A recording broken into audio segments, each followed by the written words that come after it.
Every time we do a remanufactured motor, as we disassemble it, we do a failure analysis sheet.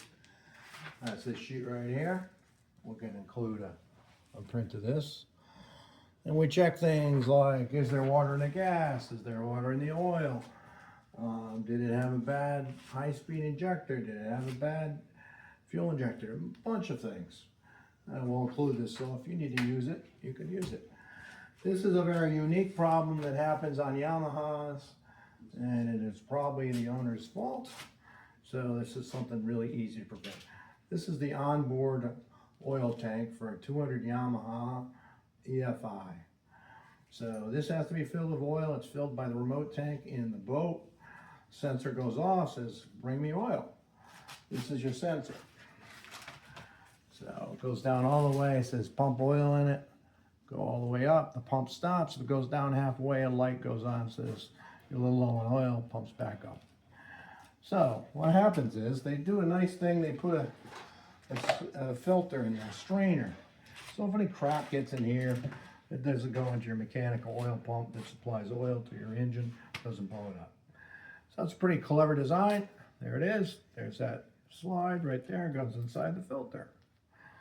The problem is, this filter aligns with this hole here. So if you're an animal and you put it in there and it doesn't line up and you go, oh, it doesn't line up, I'll just jam it in there.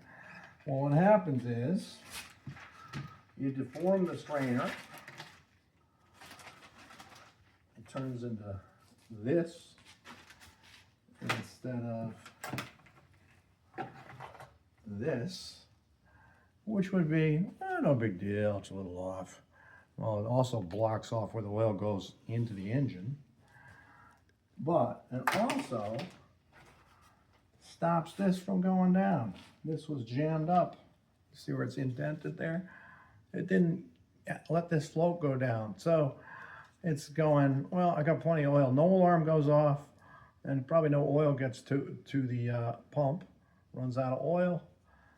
Goodbye motor. $6,400 remanufacturing job. So stuff you got to check. They actually put an arrow here and an arrow here, so you can line up that cap right there. And of course, you're putting it in with this. And as always, when you're doing mechanical, it shouldn't go real hard. It should go kind of easy. So you kind of put it in there. Like it doesn't want to go. You turn it. Yep, falls right in. Goes right in there. You can see there's a double lip in there, so that's fit in there. You're good to go. You don't usually have to take this off unless you wouldn't need to top this off because you're not getting oil remotely. Or some people check it off. So we don't know who did it. Might have been the customer, might have been a technician. But it's really nice to find out why it failed.